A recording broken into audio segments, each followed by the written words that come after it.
Social media पर कुछ videos release होती हैं जिसमें सऊदी अरब की सड़कों पर 3 पैसेंजर एयरक्राफ्ट्स को बड़े बड़े ट्रक्स में देखा गया। जद्दा की सड़कों पर सऊदी एयरलाइंस के 3 बोइंग 777 एयरक्राफ्ट्स को 26 व्हीलर के ऊपर देखकर लोगों ने इसकी वीडियोस बनाकर सोशल मीडिया पर पोस्ट करना शुरू कर दी। आगे पीछे पुलिस और ट्रैफिक डिपार्टमेंट की एस्कॉर्ट व्हीकल्स और कई क्रू मेंबर्स जो इस काफले को आगे बढ़ने में मदद करते दिखाई दिए। कहीं इस काफले की वजह से ट्रैफिक जैम्स देखे गए तो कहीं रोड साइड पे खड़े लोग और बच्चे हैरानी से इस मंजर को एंजॉय करने लगे। पहले तो ये समझा गया कि शायद जद्दा में किंग अब्दुल अजीज इंटरनेशनल एयरपोर्ट से इनको कहीं करीब ही मेंटेनेंस या डिस्प्ले के लिए लेकर जा रहे हैं, लेकिन बाद में मालूम पड़ा कि 100 मीटर जितने लंबे इन 3 ट्रेलर्स की आखिरी मंजिल यहाँ से 850 किलोमीटर दूर सऊदी का कैपिटल रियाद है। जी हाँ, बोइंग 777 क्या किसी भी एयरक्राफ्ट को रोड के जरिए 850 किलोमीटर भेजने वाला सऊदी अरब अब दुनिया का पहला मुल्क बन चुका है।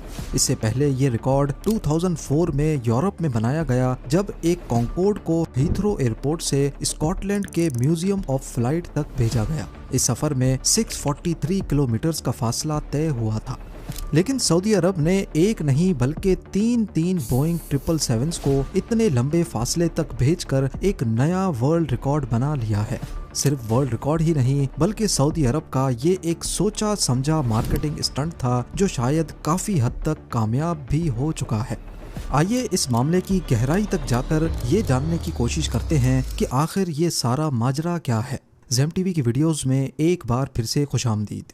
नाजरीन, कॉन्वॉय में मौजूद पहले एयरक्राफ्ट का रजिस्ट्रेशन नंबर HZAKG है, जिसके बारे में रिकॉर्ड्स बताते हैं कि ये 26 साल पुराना बोइंग 777 है जो 1998 में सऊदी एयरलाइंस को डिलीवर किया गया था। 18 साल तक सर्विस में रहने के बाद इसको ग्राउंड कर दिया गया और पिछले 8 सालों से ये जिद्दा एयरपोर्ट पर ही खड़ा था। इसी तरह दूसरे 2 एयरक्राफ्ट्स भी करीब 18 साल सर्विस में रहने के बाद पिछले 7-8 सालों से ग्राउंड थे।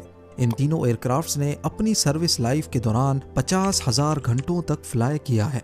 सर्विस लाइफ का मतलब है कि जब तक कोई भी एयरक्राफ्ट अपने नॉर्मल ऑपरेशंस परफॉर्म कर रहा हो और इसके बाद बोइंग 777 की सर्विस लाइफ खत्म हो जाती है, यानी इस पीरियड के बाद मैन्युफैक्चरर इसको इस्तेमाल करने से मना करता है।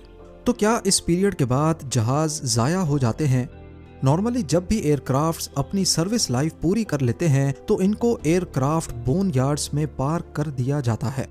बोन यार्ड्स बहुत बड़े मैदान को कहते हैं जहां लंबे अरसे के लिए एयरक्राफ्ट्स को स्टोर किया जाए, खास तौर पर ऐसे एरिया में जहां ड्राई या खुश्क रेगिस्तान जैसा मौसम हो, और इस किस्म का एरिया ढूंढने में सऊदी अरब को कोई मुश्किल पेश नहीं आई होगी। ऐसे क्लाइमेट में बोन यार्ड्स बनाने का मकसद वहां खड़े एयरक्राफ्ट्स को जंग से बचाना होता है, क्योंकि ड्राई क्लाइमेट में मॉइस्चर कम होता है जो कि मेटल के लिए काफी खतरनाक है। बोन यार्ड्स में पार्क करने से पहले एयरक्राफ्ट के इंजन्स और दूसरे सेंसिटिव पार्ट्स को सील कर दिया जाता है ताकि मिट्टी, नमी और टेम्परेचर चेंज से बचाया जा सके। बेशक ये एयरक्राफ्ट्स किसी काम में नहीं आते, लेकिन फिर भी इनकी पीरियोडिक मेंटेनेंस करना लाजमी होता है, जैसा कि साफ सफाई। सर्विस लाइफ खत्म होने के बाद भी एयरक्राफ्ट्स में काफ़ी ऐसे पार्ट्स होते हैं जिनकी लाइफ अभी भी बाकी होती है, जैसा कि इंजन्स, इलेक्ट्रॉनिक्स, लैंडिंग गियर और उसकी सीट्स। थोड़ी सी मेंटेनेंस के बाद इन पार्ट्स को बिल्कुल नए जैसा बना दिया जाता है। ये तमाम पार्ट्स निकालने के बाद भी पीछे बचा ढांचा भी फजूल नहीं होता। मॉडर्न एयरक्राफ्ट्स का 90% मटेरियल रिसाइकल हो सकता है। इनमें मौजूद एल्यूमिनियम, टाइटेनियम और स्टील वो मेटल्स हैं जो दोबारा से रिसाइकल हो सकते हैं।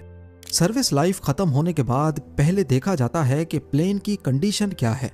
अगर थोड़ी रिपेयर के बाद दोबारा ये जिंदा होने के काबिल हों तो अक्सर को कार्गो प्लेन में कन्वर्ट कर दिया जाता है, या फिर अगर इसके पार्ट से दोबारा कोई काम लेना हो तो वो भी पॉसिबल है, जैसा कि फ्लाइट सिमुलेटर्स।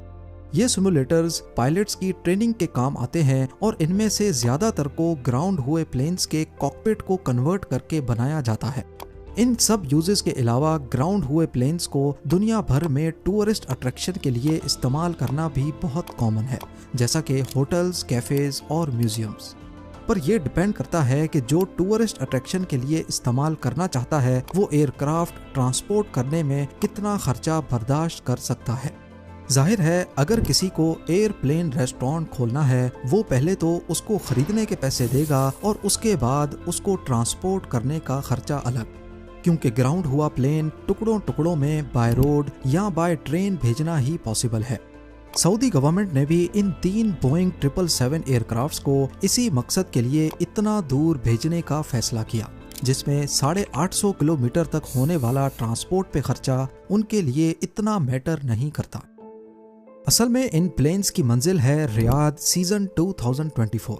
ये सऊदी के कैपिटल रियाद में अरेंज किया गया एक ऐसा मेगा इवेंट है जिसका मकसद दुनिया भर से टूरिस्ट्स को अट्रैक्ट करना है। एंटरटेनमेंट, शॉपिंग, कल्चर और स्पोर्ट्स।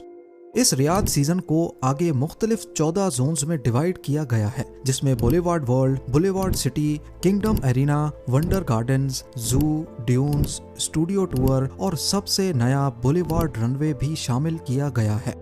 रियाद सीजन 2024 के लिए एक पूरा एयरपोर्ट बनाया गया है जिसमें रनवे, कंट्रोल टावर और 3 रियल लाइफ बोइंग 777 एयरक्राफ्ट्स मौजूद होंगे। दुनिया भर से आए टूरिस्ट इस जोन में अपने एविएशन क्रेज को पूरा कर सकेंगे। लग्जरी एयरक्राफ्ट बॉडी के अंदर डिनर हो, कॉकपिट में या फिर कंट्रोल टावर में। एयरक्राफ्ट से रिलेटेड बेशुमार लग्जरी एंटरटेनमेंट के लिए रियाद सीजन 2024 में बुलेवार्ड रनवे जोन को इंट्रोड्यूस करवाया गया है। अक्टूबर 2024 से शुरू होकर मार्च 2025 तक चलने वाला ये इवेंट सऊदी प्रिंस मोहम्मद बिन सलमान के विजन 2030 का एक छोटा सा हिस्सा है। इसको सबसे पहले 2019 में स्टार्ट किया गया था, लेकिन कोविड की वजह से इसको इंटरनेशनल प्रेजेंस नहीं मिल सकी। फिर 2022-23 इवेंट में सीजन की ओपनिंग सेरेमनी को 7.5 लाख विजिटर्स ने अटेंड किया, जिसमें सबसे ज्यादा ड्रोन्स ने एक साथ फ्लाई करके एक नया वर्ल्ड रिकॉर्ड भी कायम किया। पिछले साल सऊदी 50 लाख टूरिस्ट अट्रैक्ट करने में कामयाब हुआ और उम्मीद है 2024 का सीजन भी नया रिकॉर्ड बनाएगा। 3 बोइंग 777 को 850 किलोमीटर तक ट्रांसपोर्ट करवाना भी असल में सऊदी का एक मार्केटिंग स्टंट समझा जा रहा है। एक ऐसा मार्केटिंग स्टंट जो ना सिर्फ दुनिया भर में रियाद सीजन 2024 को फेमस कर रहा है, बल्कि सऊदी को एक नया वर्ल्ड रिकॉर्ड भी दे गया। इन सब बातों की वजह एक ही है कि सऊदी अरब अब बदल रहा है। सऊदी प्रिंस मोहम्मद बिन सलमान के विजन 2030 के तहत इनको सऊदी अरब की ऑयल से होने वाली कमाई पर से डिपेंडेंसी हटानी है। पहले सऊदी अरब के लिए ऐसा सोचना भी पॉसिबल नहीं था, लेकिन अब मिडिल ईस्ट में ही छोटे से दुबई ने ऐसा करके दिखाया है। दुबई ने खुद को टूरिज्म और बिजनेस का गढ़ बनाकर तमाम मिडिल ईस्ट कंट्रीज के होश उड़ा दिए हैं। जहां पहले यूएई भी ऑयल पे डिपेंडेंट था, अब वर्ल्ड क्लास इंफ्रास्ट्रक्चर और एंटरटेनमेंट की वजह से ये डिपेंडेंसी सिर्फ 5% रह गई है। और ये सब देखकर सऊदी अरब भी अपने लिए अपॉर्चुनिटीज तलाश कर रहा है। आप खुद देख लें कि विजन 2030 के साए तले सऊदी जितने भी प्रोजेक्ट्स लॉन्च कर रहा है या जितने भी इवेंट्स होस्ट कर रहा है, इनका टारगेट सिर्फ वेस्टर्न वर्ल्ड है।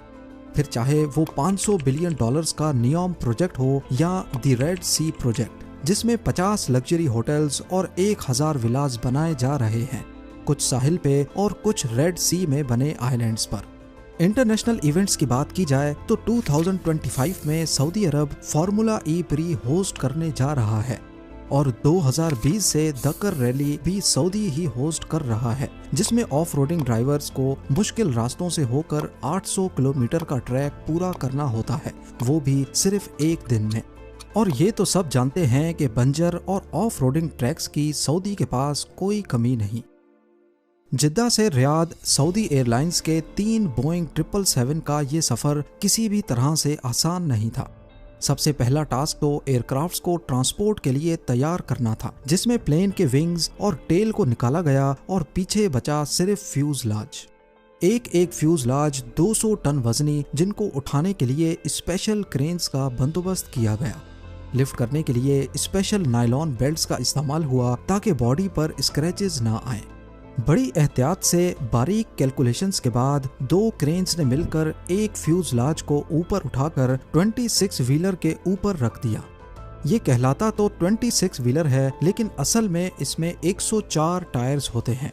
जिद्दा एयरपोर्ट से रियाद तक का ये सफर भी इतना आसान नहीं था। कौन से पॉइंट्स पर 100 मीटर से लंबे ट्रेलर को कहां से टर्न करवाना है, ये सारा रूट पहले से प्लान किया गया।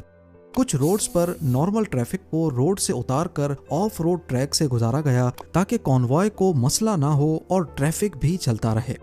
इस तरह का कॉन्वॉय नॉर्मली 20 की स्पीड से ज्यादा नहीं चलता, क्योंकि इससे तेज चलने से ट्रेलर की लोड बैलेंसिंग बिगड़ सकती है। आगे पीछे पुलिस की गाड़ियों ने स्टार्ट से एंडिंग तक कॉन्वॉय का साथ दिया ताकि रास्ते में ट्रैफिक रुकवा कर पहले कॉन्वॉय को गुजारा जाए। इस पूरे ऑपरेशन में डिसअसेंबली यानी प्लेन के पुर्जे अलग करना, फिर ट्रांसपोर्ट करना और आखिर में वापस विंग्स को जोड़ने में टोटल करीब 10 दिन का वक्त लगा। 10 दिन जिसमें रातें भी शामिल थी। कुल मिलाकर बात इतनी है कि सऊदी अरब अपने विजन 2030 को लेकर काफी सीरियस है, जिसके लिए हो सकता है आने वाले वक्त में ऐसे कई स्टंट्स देखने को मिले। पर एक सवाल जिसका जवाब अभी भी अधूरा रह गया कि क्या वाकई सऊदी अरब दुबई की टूरिज्म को टक्कर दे पाएगा या नहीं। इसका जवाब आप लोग कमेंट सेक्शन में पोस्ट करें। उम्मीद है ज़ेम टीवी की ये वीडियो भी आप लोग भरपूर लाइक और शेयर करेंगे। आप लोगों के प्यार भरे कमेंट्स का बेहद शुक्रिया। मिलते हैं अगली शानदार वीडियो में।